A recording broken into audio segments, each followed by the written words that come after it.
It's episode 80 of the Improv London podcast. I'm your host, Stuart Moses, and this week's guest is Sunny Dhap.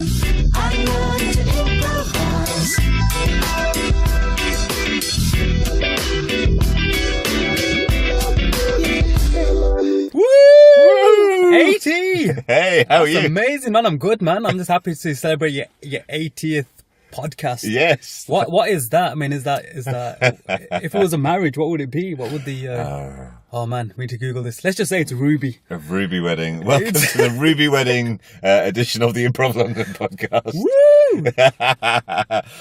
This is the first time I've recorded a podcast in a car. it's amazing because it's more or less soundproof. It's brilliant. This is like, and it's warm. This is the nearest I've got to a studio. Probably the nearest I'm going to get. It's a studio on wheels, bro. I've really enjoyed being in Birmingham for the past couple of days. For many reasons. I've loved the show. I've loved the workshops I've done. I've met the people I've met. But sometimes it's just the places I've ended up recording has been really fun. I've done a couple in the churchyard. Yeah. That was good. I did one on stage at the Blue Orange Theatre. Oh, nice. That was really nice. Yeah. I mean, there wasn't an audience, but it was really lovely. So anyway, I'm just having fun, being creative about quiet places. That is amazing. Birmingham. I think that's it, and you're kind of sending out a message that, yeah, it's true, we don't have any recording studios in Birmingham. You might have, I just don't know about them, that's the whole Neither thing. do I! I've lived there for like 30 years. So, a big project of yours at the moment is Improv. Absolutely. So Improv is the UK's first ethnically diverse improv theatre company. And, it's amazing because I set it up a year ago in October 2016. I was helping John, and obviously went to the Birmingham Improv Festival, and mate, I was just inspired by the talent on stage. And then I was also astonished because I was looking around at the audience, I was looking at the talent, thinking, holy shit, there's an entire demographic, man. It's the festival's too white. Yeah. The act's too white. I was thinking, holy shit, improv is missing out on an entire demographic of people. Yeah. And I began to look into why is that.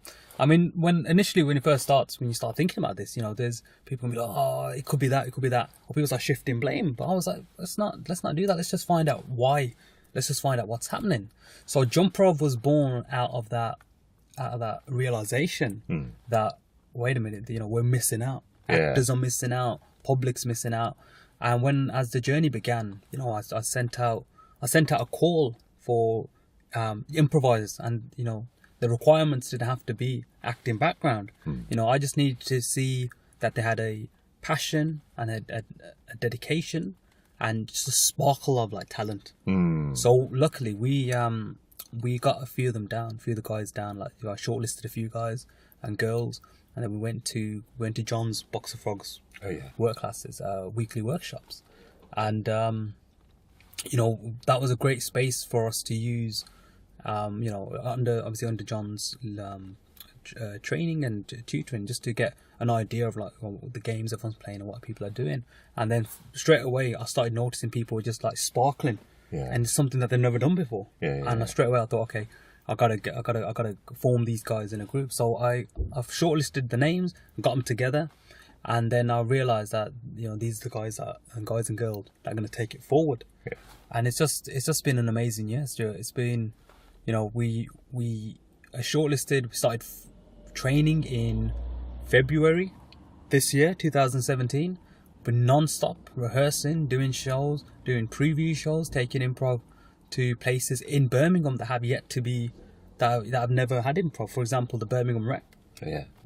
Exactly, good. Yeah. And just trying to get, but our idea was to tell people that, there's so many things in what Improv's about. It's saying to people that, look, saying to people who have, people of colour, that look, there's this art form out there that, it's accessible for us, and you can do it. Because that's the thing I love about improv. And I'll come back to this whole improv community and why. And then the other thing what Improv is about as well is about shattering stereotypes. We are in an art form where the performers on stage are 100% in control. Obviously with audience suggestions, 100% in control of what they want to do. And what other art form allows that? The scripted form says you're this character and this is what you are. But improv is just purely, you can be whatever the fuck you want to be. Yeah. And also, can I check with you? Can I swear on the podcast? Yeah, you can swear on the Of course, yeah. Fuck yeah. But anyway, I was going to say but that's it. And then the third thing as well is about just, it's about saying to people that, look, we're here. We're here, and, it's, we want to work with different groups. And that's why it's been such a fun experience. And then we have taken improv within the first year. We've taken small steps, and we've taken it into other communities that didn't know it existed. Yeah. They look at it and they're like, what is this art form? Yeah. And I'm lucky enough, and we were lucky enough that 2017 Birmingham Improv Festival, John was like, guys, he's seen us perform. We've got really good reviews, and obviously he was like, it only makes sense that you open the festival. Wow. And we just honoured, because we obviously sharing the stage with people that have been doing this for like yonks, people that we look at and think, fuck man, we just want to aspire to be that.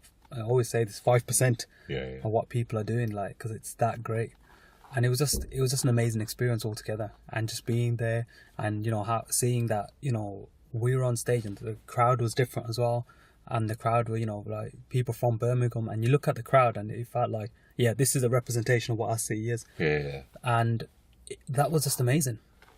So coming back to why the improv community is great at getting that accessibility is because sometimes people see theatre as too snobby, right? But improv is like, it's accessible. It's like, it's, I say, more relaxed in a sense, so it's not as uppity, you know what I mean? Like, people can just find that accessibility into it, in terms of like classes and comedy as well. Like, people love that. People just love that, because there's lots of people that have probably been to more improv shows than actual theatre shows, right? But then don't see improv as theatre, because they just see it as, that thing that I love going to watch, where they make things up on the spot. So that's what I love about it, and this is why the whole Jumprov movement was just great for the improv community, because since we started this, all of Birmingham's improv community, and even London outside, has been so supportive.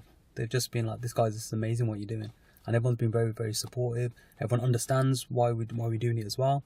And the fact that we're doing it because we also want to collaborate with other groups, jam with other groups, and we've done that as well. There was an event happening in Birmingham where Jumprov and Box of Frogs, John's group, we just had a jam, and it was just so much fun, because we had our own identity and talent and voice, and then we could just jam that with Box of Frogs.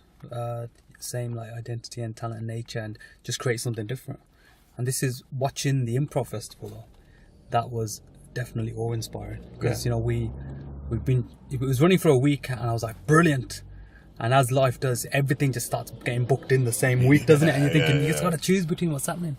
But it's been amazing, like, all the shows that we have made, because they've been so different to what we do. Jumprov is, because we're starting out, we thought we'd go for the short form games.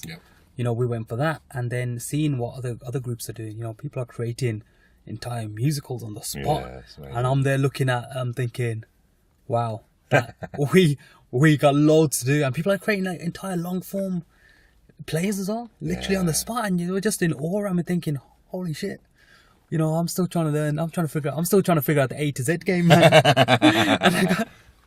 But no, it's just been amazing, like the whole thing. Like, we can't. There is no way that, we've regretted going on this journey. Everyone's been really supportive, and a lot of people have just been interested in it.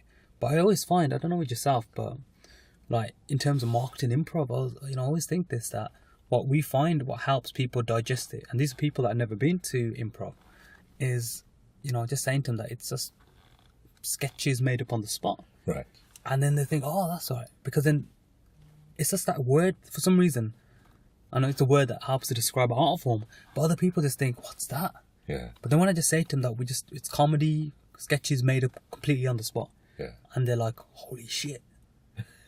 You've done no preparation at all. I'm like, no. And I think sometimes more people come as with with improv, people more enjoy it more when it just completely fucks up with it. Yeah. It's just, and this is great as well, like at the Birmingham Improv Festival. we did see that, but because everyone owned it, Yes. you just laughed twice as hard because you thought, you fuckers, like, we know you messed up, but they just completely owned it. Yeah, and yeah. that's been our journey so far. Yeah. Cool. So yeah, if we can just talk about how do we make improv more accessible? Perhaps, and I don't know if you know, these are big questions, but why isn't it more accessible, and how do we make it more accessible? Yeah. I think I don't know. I think it goes. I mean, because you got to look at this. This is like a historical thing. Like, it's okay. I can only give you like from my experience. So my experience growing up as a kid, my parents are, my parents moved to the country from India, so they ex-Indian patriots. I'm taking this because normally we're like, the immigrants. but when you guys move over to Spain, you're expatriates. You know what I mean, Don? So my parents moved over to here, and then I never, I mean, if I told you that I live literally like 2 miles from the rep. Yeah. I didn't even know it even existed. Yeah. Growing up as a kid, and I always wanted to get into acting. I was thinking, I only used to see TV. So I think improv it's a whole arts thing, and obviously then improv gets involved into that because obviously it's part of the arts. And I think it's just about why is it accessible? I think that historically people probably haven't grown up. It's got to a point where art is becoming a luxury. Right. Yeah. And then if it's not someone into your upbringing, or if you got family members that are into it and they can open you up to it and say, oh, I'm going to watch a show, or you should come watch a show, then we just miss it. And this is why I love cinema, because every time I go to the cinema, the crowd is just so different. Yeah. You got young kids sitting with like, the crowd is so different, and I think, wow, why can't a theatre audience be like this? Yeah. But then it is what it is. It's insane in terms of, people see the buildings, theatre buildings, and I think, oh, that's probably not for me. Yeah. And I think improv has got that unique ability to make people feel welcoming. Because, people say this. People say, oh, our buildings are open. Yeah, but you're not fucking inviting. Yeah. You're not holding out an invitation. You're not warm and welcoming. Yeah. And that's a big difference. So I think, some of the bigger theatres need to work towards that. Or unless they're thinking to themselves, well, we're selling really good, we're selling hot tickets and we're making enough money, so perhaps we don't need to. But I think it's the right of any, especially, people that receive public funding, or any buildings that are working within the local area, to make themselves accessible to the community that's before them. And I think that's what, not just improv, but what the arts needs to do is just look at, okay, who's our target market? Okay. And then let's just say to them that, let's just tell them that, look, this thing does exist. And, come down to it. Probably do outreach shows. Because, I mean, we done an outreach show. There's, in Birmingham, this guy set up this thing called Talented Tuesdays. And it's just a showcase. And when I seen him do it, I was like, mate, you need to apply for Arts Council funding for this, because you are doing what these arts councils and these arts companies set up like bloody little mini companies to do. Yeah. Trying to get people engaged in the arts, and these people are getting engaged, and this guy's doing it off his own back. So he set this thing up, and then we just took improv to that environment, and it was amazing, because we were performing theatre in a stand-up setting. Yeah. And the crowd were just howling. Yeah. And they were like, and they got everything. They got all the games. It wasn't like people were like, and this is what I love about improv as well, that it's so grounded. Yeah. The people, you have to be, the people that improvise themselves, the people everyone I've met. I haven't yet to met someone who's a dickhead. You know what I mean? And it's because the art form, because we have to listen. Yeah. We have to be open-minded. We have to be grounded in who we are and what we do. It allows us, I mean, this is why the best people to open up the arts and make it more accessible is improv. And I think that if, you guys could spearhead that, that'd be amazing. And this is why I thought Jump Prov's is going to fit the best there. Because, you just, people can be thrown into the into the limelight and be visible about it as well. People that never thought of it. You know, you can do your beginners workshops, and that's brilliant, because then people they've already had a go at doing that. And I think that's it. I think just being inviting, being open, you know, going to spaces and just advertising. Like, I always make sure that my posters and flyers are, you know, in areas. For example, like there's an area in Birmingham called Soho Road, and that's, you know, highly dense, populated with Asian businesses and Asian customers. And, you know, just go and leave some flyers and say to people, like, look, you know, there's a show happening, and then someone might get interested, someone may not get interested. But then also just appearing on specific specialist radio stations as well. And then that helps. Yeah. It helps get the word out. And then I think that should hopefully, I mean, because it's a big answer. It's a big question. It's a big question, and the answer's not, you know, even with us guys, we know I set Jump Prov up, but I know Jump Prov ain't gonna. If while we set Jump Prov up, if we're still the UK's only ethnically diverse theatre company, then I know we've kind of failed. So I want to set up other companies where I want to create a competition where people be like, fuck you, Sonny. You know, we're fucking better than you. I'm like, yeah, that's what we want, because we want more people. We want more people just... And the other thing as well is, Joe, we just don't want, you know, segregated groups. The whole idea is everyone comes together and just fucking creates comedy that's better than the shit they're shoving on TV and film and theatre. Because, you know what's... That's the thing I love about improv, is that it's just so direct and so, you know, it's literally there's no filter, you know, it's literally the person's experience straight onto the stage. It's that lightning that you know, if someone's gonna write that, they'd bloody script it about 3 or 4 times, even more than that, mate. And by then that reference is probably gone. But this is the most direct form to get something on the stage, and that's why I think it needs to be well accessible. Yeah, and it's great when you can take improv out of the usual improv places and take it to new places and, you know, expose people to it. Absolutely. I mean, they love it, because I remember once I was talking about the same thing to someone, and they said to me, oh, you know, we hate it when groups come like this and they say we're going to do this, because if someone's not interested, they're just not interested in it. And I said, mate, people don't know about it. You know, imagine this, man. Imagine like when I find something amazing, whatever it is, I go and tell people about it. I say, you got to do this, man. This is the best thing ever. And I've done the same thing with improv. And I was telling loads of people about it. This was before I started Jump Prov. And I was telling most of my actor friends about it as well, because I said, look, guys, you know, you go into an audition and they'll be like, all right, we're going to do a bit of improvisation now. And everyone crumbles. Everyone crumbles on that. And since doing Jump Prov, fucking hell, man, I've like penciled in a few commercials, and I booked one recently because it literally is, all right, we're going to do some improv. And I'd be like, fucking come. And this is why, you know, it's the skills that we acquire. You know how it is, man. All the skills you acquire working in improv and doing improv, that transfers into our real life. It's life changing. And there's loads of people, and especially loads of people of color, that, because, as I said, they probably haven't grown up in the arts or grown up by, you know, by doing and studying arts, because it probably wasn't it wasn't seen as a necessity. So, you know, they had to probably stick to other subjects. Something gets lost there, because, you know, we know it is art, you know, enriches our souls and enriches our life, and then just works on skills and just builds confidence.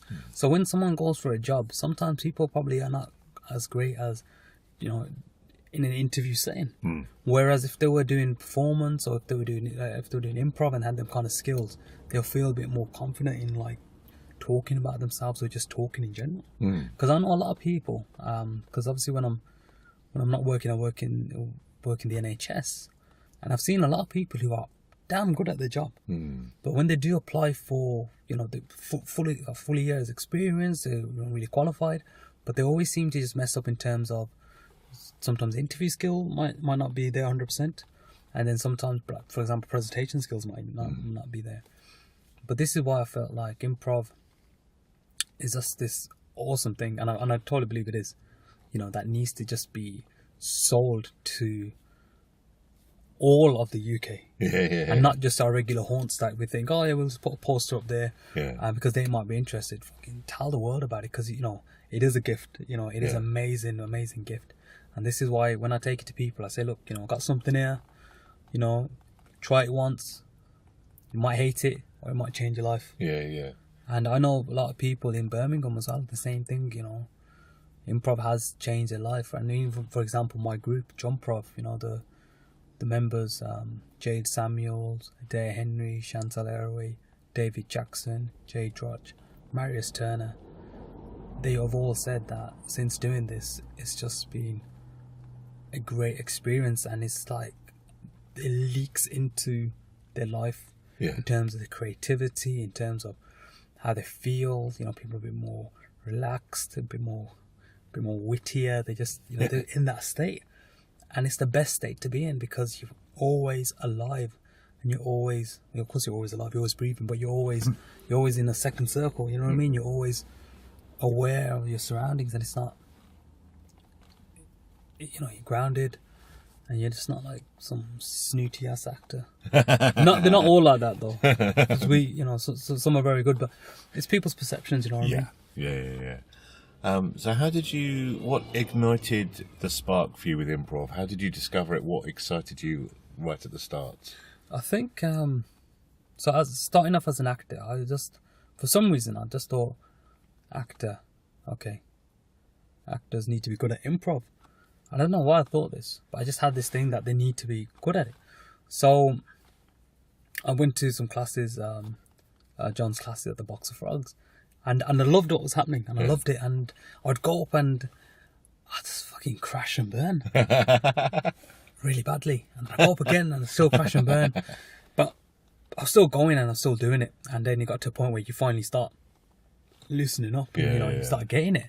And then they always take the piss at me for this. So there's an acting competition that happens in Birmingham, and it's called the Monologue Slam, and they were coming to Birmingham for the first time, and I knew that there was going to be an improvisation round in there. Right. So I knew this from beforehand. So what I'd done was I spent literally 6 weeks going to Box of Frogs non-stop, knowing that I don't care if I don't win this competition, I'm going to smash that fucking improv round. And so I went there for 6 weeks to John's classes, and then that helped to keep the passion going. Then that event came up, and I won the 1 minute round. So I won the first ever one in Birmingham, which is amazing. Yeah. And then I also won the improv round as well. Wow. And it was just that, it was just amazing that people were throwing. There was some. You can always tell when there's improvisers in the audience, because they send you the most horriblest fucking suggestions. So basically, somebody said, "Oh, can you do this scene in the style of a musical film noir?" And I was like, "Cheers! I can't even sing. and I know what film noir is, but I can't even sing. So I just went for it, as you do, because I thought, I ain't got nothing to do. And then and then after that, it was a bit of a love and hate relationship. And it was, when I was getting it sometimes, I wasn't getting it sometimes, and it just wasn't just bouncing with me. And I don't know what it was. And then I kind of left that the class for a bit, because I thought, if it's not working, you have to leave, and that's what one of the rules is: come back to it, so you don't. Yeah, I think sometimes you just need to have a period of learning stuff, and then sometimes you just need to go away and digest what you've learned. And it got to a point where it wasn't for me. It wasn't working, and I think it was just me, as whatever place I was at the time.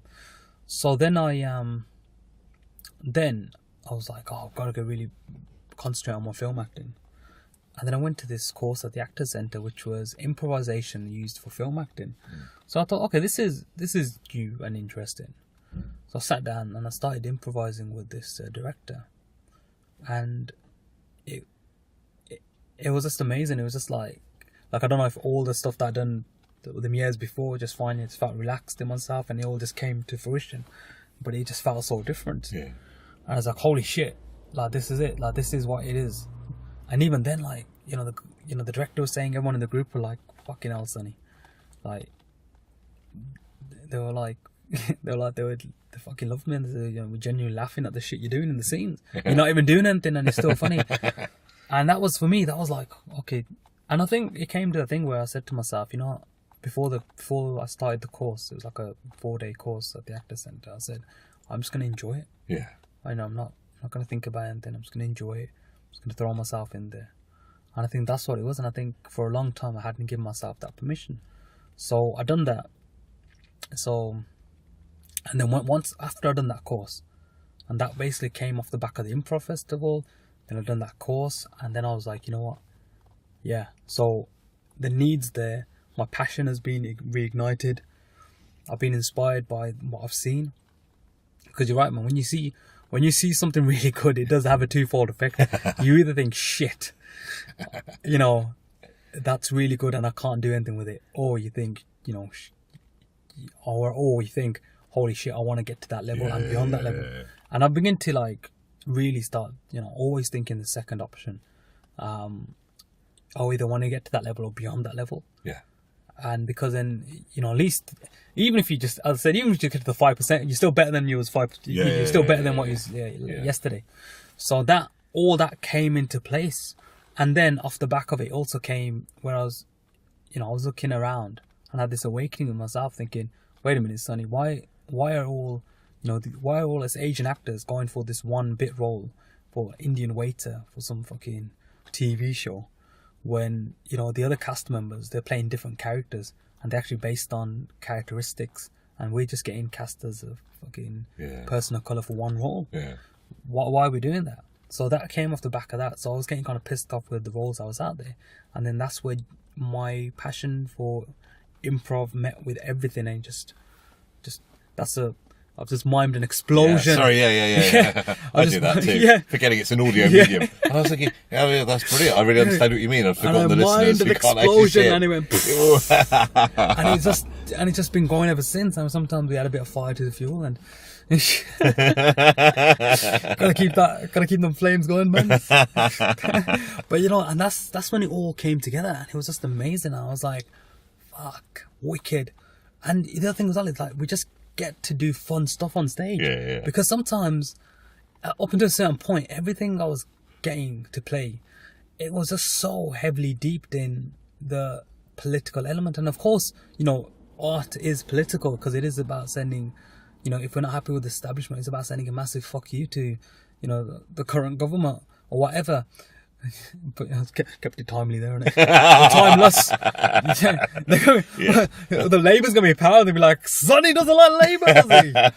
No, the current government, but it kind of felt like they look at like people of colour and think, oh yeah, we'll give them some hard, heavy hitting stuff. When you think sometimes you just want to go on stage and do a scene about fucking hippos giving birth, man. Something random, something that you never get to do. And then that's when it all came together. So that was my journey of improv to jumprov. So let's explore jumprov. So you're doing short form games. What are your favourite games to play? Oh man, I think we kind of realised straight off the bat that we just enjoyed watching the guys just roam free. So just give them one like word suggestion. So it's called Pan Left, or we call it Diamond. Oh right, okay. So we just went for like rebranding of the names. I love how everyone broadly playing the same games, but they've all got different names for it. We should standardize this, and it needs to be it needs to be like measurements. Like we need to have a standardized. Oh, it's like time. Where time used to be different in different cities. Well, that's we need to bring it all together so it's the same. No, we really don't, because it's great that there's all these different names. I was speaking to Tom Young in the last episode, and he was doing exactly this. And he was saying, well, that name doesn't actually really describe what it is, so I've called it something else. And the games evolve, and they're all slightly different anyway. And I think this is a brilliant thing as well, that we have the license to add our own twist on it. Each improv group can put a twist on it. So that's one of the games we like playing. Tell me about Diamond then. How do you play Diamond? So we when we originally started, we'd add in like little confessions just to make it a bit funnier, so the audience would say things. And the reason why we love that as a game is because we just give the guys and the girls a one word suggestion, and just seeing them invent something out of it, right? And just seeing them like not give a shit about, oh, can I play this character? And when I mean this character, I mean, for example, one of the suggestions for a diamond or pan lifter was dentist.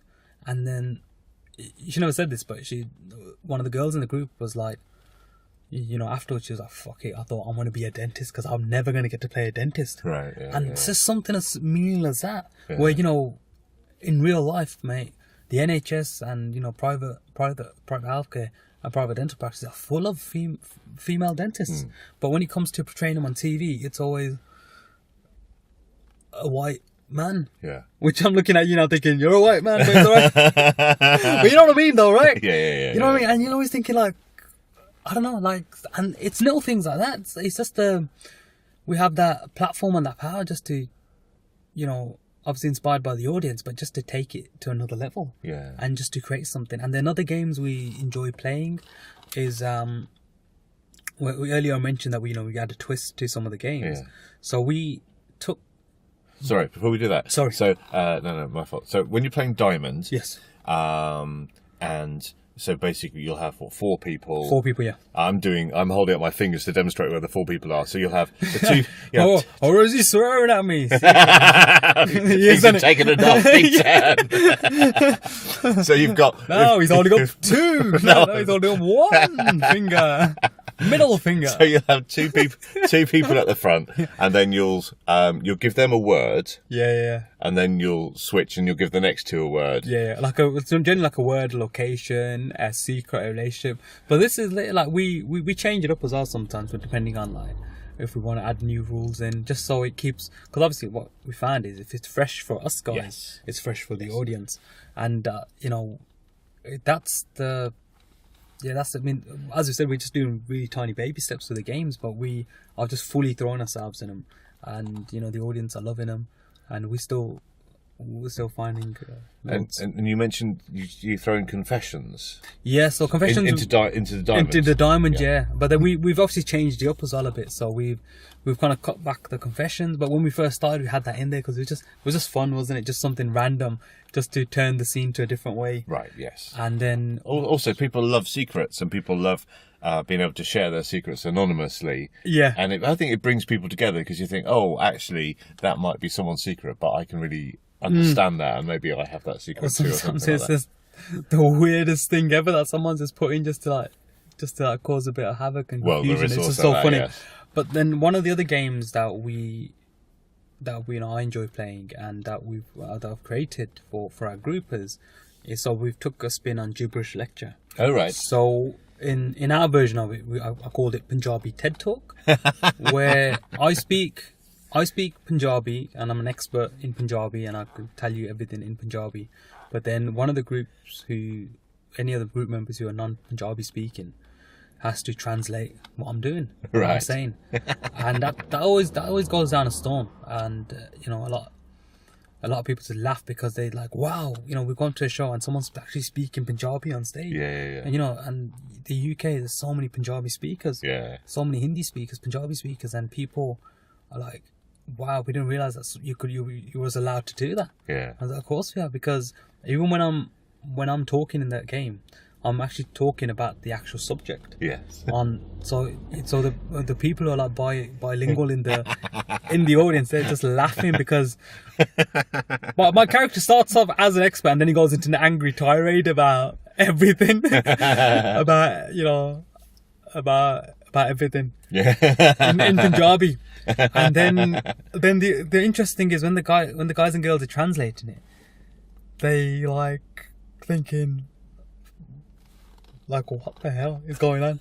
And then literally whatever they say, it's just they got no idea because none of them can speak Punjabi. And then that's our twist on that's really lovely. The Punjabi, the gibberish lecture. And then obviously the other games we enjoy playing as well is so you got Playbook, but we do it with a mobile phone, and that always works. Playbook is where you got 2 characters in the scene, and only one of the scenes can use a playbook or messages from a mobile phone as ways to communicate in the scene. Right, okay. So it's fun because then the audience member who gives the phone up, and then the other audience be looking, thinking, "Holy shit, what kind of dirty text have they been sending?" And you know, like, it's just fun because I think it involves the audience a bit more, and they don't realize that they can actually do that. So you get a member of the audience's phone? Yeah. So we get them to surrender it to us, and be like, "We need your phone," and then there's people just give it in as well. And there's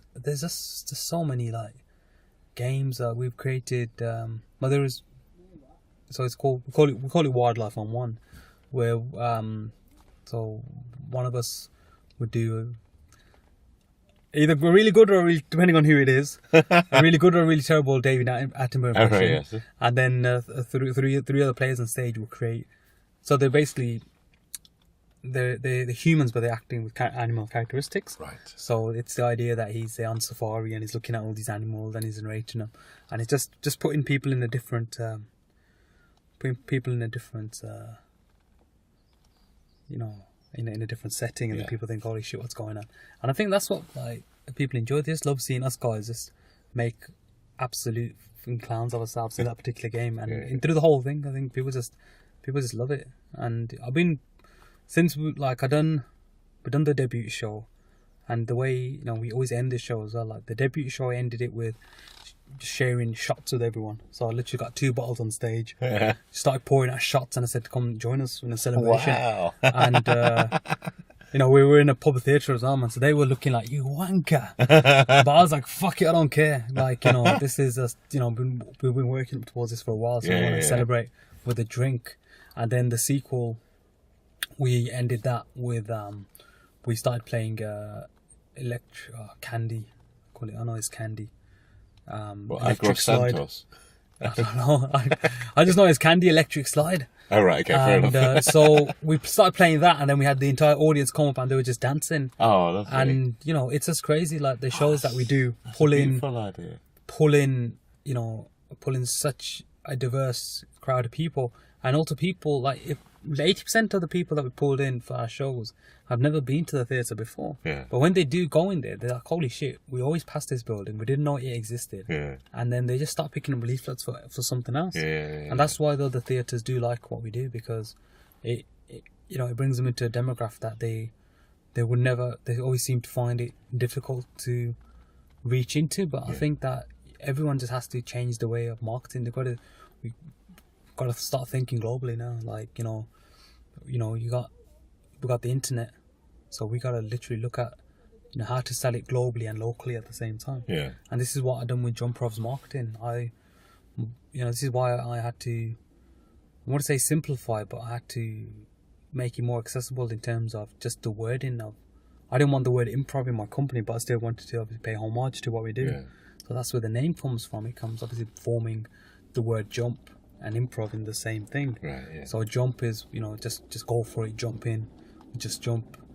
And then obviously improv. So I just brought them two together. Cool. And the other thing I was like, when I was thinking of a name, thinking, can it fit on a bloody Twitter handle? Because that just sorts out your marketing. On the dot. So I mean that's the other thing. Also I started looking at it in a global way, and then just finding that elevator pitch. How to sell your product. Any product you got to sell it in an elevator pitch.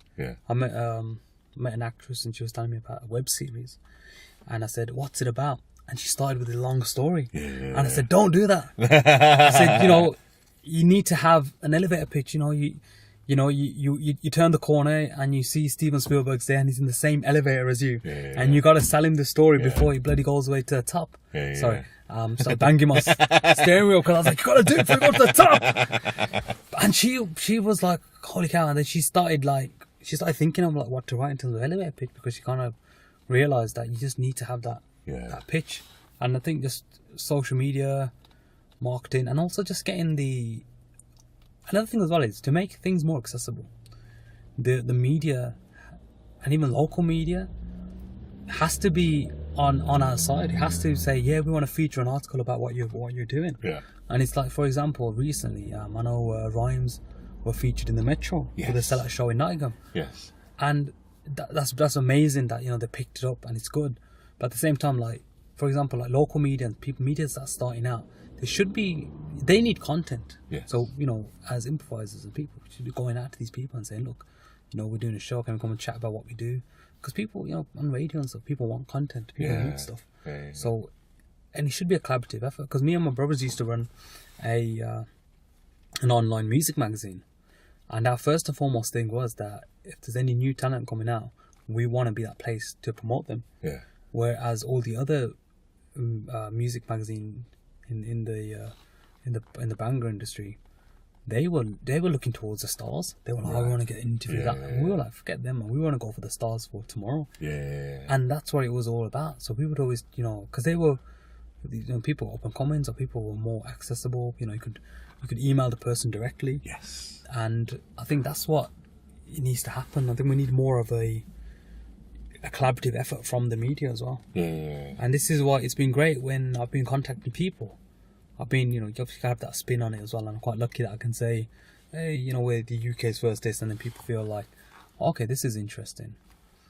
But even then, you kind of realise that you still have to be, you still have to be fucking good as well. Because you know, at the same time, we just don't want to be, we're the UK's first ethnically diverse improv company. We want to be good. Yes. And we also happen to be the UK's first. Yeah. Because then it's, and that's what I've been happy with the team as well, man. They just, fuck, you know, the guys bring it every time. I like that. Sometimes I wish we could just put every rehearsal as a show, because yeah, obviously when it works, it works. There's sometimes that we fuck up so bad, but you know, everyone just managed to save it in the rehearsal or a practice, and we're like fucking laughing at us. I'm thinking, you know, this easily could have just been a £2 show or whatever, just to get people in. But I think another thing as well is, sorry, just to bring this up, because I mentioned about £2 shows, is another thing what I've noticed is, I don't know how the scene is in London, but in Birmingham, I find the art form's been sold short. Like, you know, everyone's doing free shows, and I'm thinking, guys, don't do this, man, because,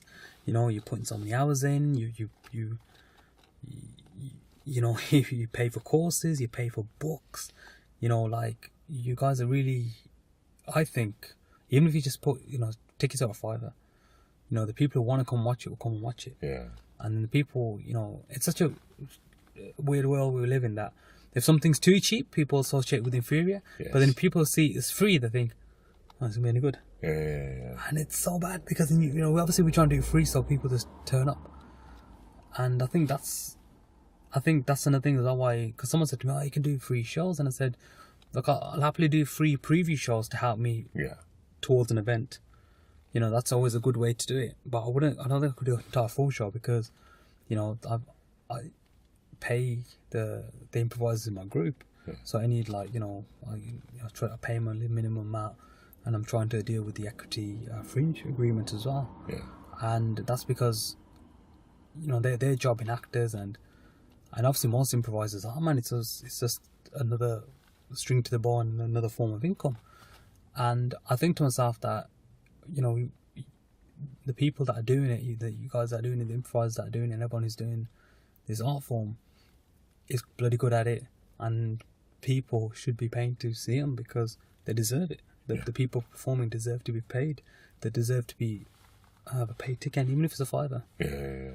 Just, I mean, that would be, that's another thing that would make people think, okay, that might be worth checking out, because it's only a £5. But when it's free, they just don't bother going. Yeah, and people are more invested in the show if they paid £5 for it. Yeah. If they're not paying anything, like, well, you know. But I was like, oh, I've paid £5, so they kind of want it to be good, and they'll engage with it a little bit more than if that's true, you know, because when you go and watch a film and you just paid to it, and you think you try to find all the good bits in it. Yeah. But I mean, that's the thing. Like, there's some plays, full-on actual plays that have been rehearsed and written, and you go and watch, and they're meant to be comedies, and you're like, this is fucking boring. You turn up to an improv show, and you're thinking, this is fucking hilarious. Like, I mean, like, I went to watch, they got 2 names, but, so the Netflix. Yeah. Netflix on Thursday. So they were waiting for the call, and I think that was a specific show. Oh, is it? So I think the group's Netflix. Is it? Oh, is it the other way around? But either way, I think just called it Netflix. I think they were brilliant what they were doing. Oh no, you might be right. Yeah. I should know. No, it's fine. Because Sarah's been on the show. I can't remember. She's gonna kill you. Oh, sorry. No, but this is what I find it confusing, because I just thought, brilliant, just call it Netflix. But then obviously it's the company. Yeah. It's the company waiting for the call. Yeah. And then the group Netflix. Yeah. And then even them guys, like, I was watching them thinking, this is wicked. Yeah. Like, you're watching them and they're like singing about Blade Runner. Yes. And you're like, this is more enjoyable than Blade Runner. I mean, Blade Runner was pretty good. But it was just wicked. But if someone if I went to my local theatre to watch something that was new writing, a new musical, it wouldn't have been as interesting as that. That's the thing. These guys literally create that on the spot. Yeah. No, I even said to them afterwards, I was like, man, the other problem I got as well is, when I'm watching something and analysing it, I'm literally there with a serious look on my face. I'm trying to break it all down. Yes. And then this is why I try to sit further back, because sometimes I think, what if I'm there sitting there, someone's like, he doesn't look like he's enjoying it. But you are. You just concentrating really hard. I'm just literally concentrating and thinking, but first of all, how are they doing this? Yes. Trying to figure out how everyone's how's everyone managing it, and just trying to figure out, because it's a magic trick, isn't it? Yes. You see how everyone, we know there's something going on, and we're trying to pick it up, and you can't see it, and thinking, fuck, I want to know where it is, because obviously, like all great artists, you want to steal some stuff. Yeah. But when you can't see where to steal from, you're just there banging your head against a brick wall, thinking, this is not, I can't steal this, because I don't know how to steal it. Well, I was doing exactly the same thing as you were, and I was watching it, and I was like, because my main focus at the moment is musical improv, and that's really what I want to specialise in and get good at. So there were bits where I was like, oh, you've done that, excellent, I'm going to do that in future. It was so well done. But it's amazing, and I think there's a whole thing in terms of putting the effort in, and the tickets, they should be paid ticket events, because these guys putting the hours in, they're rehearsing every week. Yeah. You know what I mean? Every week, and spending so much money on courses, spending so much money to watch shows, to be the best that they can be, and they should just say to this is what we're doing, this is what we're charging. Because I think, someone could turn around and say to me in the end, well, you know what, Sonny, we actually made more money with the pay what you want model. Because I think recently in the stage they did mention that's another thing that helped people get through the door. Yeah. But I don't know, it's one of those things. But that's how I feel personally. Yeah. Cool. Right. Okay. So, just time for the big final question. Oh no. The big final question. I know I said, oh no. Oh yeah. Oh yeah. I know I build it up like that. And you're also rubbing your hands as well. I'm getting like, yes, I know. That's a new thing. I've not been rubbing my hands together in glee before. That is not a way to make my guests feel at ease, is it? Maybe I'm now doing. And now you're arching your hands, isn't it? Excellent. So, what would you say when you're on stage is your signature move? What is your go-to? What is it? Oh, Sonny saved the day again with his signature move. Generally it's Sonny's done something and we need to save the day. Oh shit! I'm just trying to think now. Do we have a signature move or? I can't think of anything, man. I think what we found is with the group with Improv is in terms of for some reason we always tend to get more laughs when you're just having a Q&A with the audience and you're just trying to gather information for the scene. Because sometimes we're and it happened it's so hilarious. This happened at Birmingham Improv Festival. So Adair is hosting Story Die, the game where all the players. Guys, man, if 80 episodes in, man, if you don't know what Story Die is, I ain't gonna explain it for you, man. You need to know what it is. Yeah, look it up on the internet. Okay. Yeah, look it up, man. Google it. Or your best, Bing. your favorite. Yeah, no, Bing. What is this, man? I can't even say is this the 90s, man, because to me that's still 10 years away, but 10 years ago, sorry. Get on Alta Vista. Alta Vista. Ask Jeeves. Yeah. Ask Jeeves. God, the dude's probably a skeleton by now. I hope so. Did you say I hope so. I hated him. You hated Jeeves. I asked Jeeves. But no, okay, look, no. So what it is. So we're at Birmingham Improv Festival. And so a day is they gathering some information for Story Die. I said, oh, we need a title. And then it's so hilarious. So she turns to this one guy, and this guy in this very thick American accent says, the sausage in Cincinnati. And the day is like, the sausage in Sincerely. I don't know. The thing is that, because the day is funny like this, I don't know if she was, so she was trying to say Cincinnati, but she couldn't say it. And the audience just literally was just dying over that. Like, she literally had them laughing over 5 minutes just on that. Then the thing is, I couldn't even figure out if Adele was doing it on purpose or she was like genuinely couldn't say it, because like she's fucking hilarious like that, man. Like, she was just like, to start playing on that. Like, she was like, and that's what we always find that, you know, sometimes when we just gathering the information. Yeah. And I think, you know, what we find is sometimes, I think, what is a signature move? I don't know. Sometimes just being honest about we don't know what shit is, because sometimes people just throw shit at us. Like, you know, people throw you a suggestion and you're like, nope.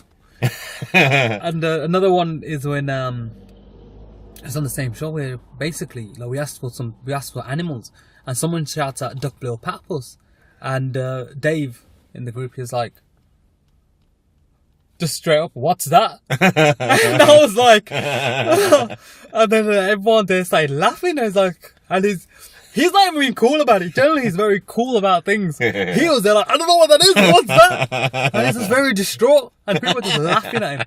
So I think, I don't know. I think our signature move is probably just us guys just being very honest that, like, we don't know everything. Some things we do know. And when I see that especially my guys and girls in Improv, that just makes you laugh, man, because you think, holy shit, this is when things are gonna get interesting. Because it's always fun, like, you know, creating something that you do know, but then it's even more fun seeing someone create something that they got no idea about. But I think that's probably it, man. That's brilliant. Thank you very much for coming on the show. Thank you for having me, man, Stu. I was gonna say, it's amazing what you're doing as well, because, you know, it's bringing, is it just all the UK improv as well, and that's that's great. what I'm trying to do at the moment. I've done a lot of London stuff, and now I'm trying to get out and actually you know, cross pollinate around the country. Absolutely, man. And just keep it going, man. And, you know, we'll obviously, like, not just plug it because obviously, you know, Improv's been on, but we want more creatives, we want more people to just get into this and just appreciate this underappreciated art form. Sure. And to actually realise that it's the benefits of it. I mean, I said to you as well, like, I don't know if this got recorded in the podcast, but since doing Improv and doing more improv stuff, going into an audition now, fucking hell, other actors squirm at when the director's going to do a bit of improv, and they're like, oh my god. When they say, I'll be like, yes. Sometimes I walk in and be like, fuck the script. I'm just going to improvise it. And, you know, like, and it's the freedom.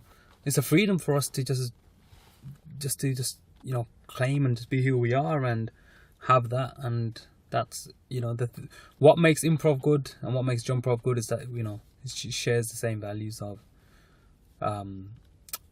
breaking barriers and being free to tell a story that you want to tell. Brilliant. Thank you very much. Thank you. I made this. That's Improv!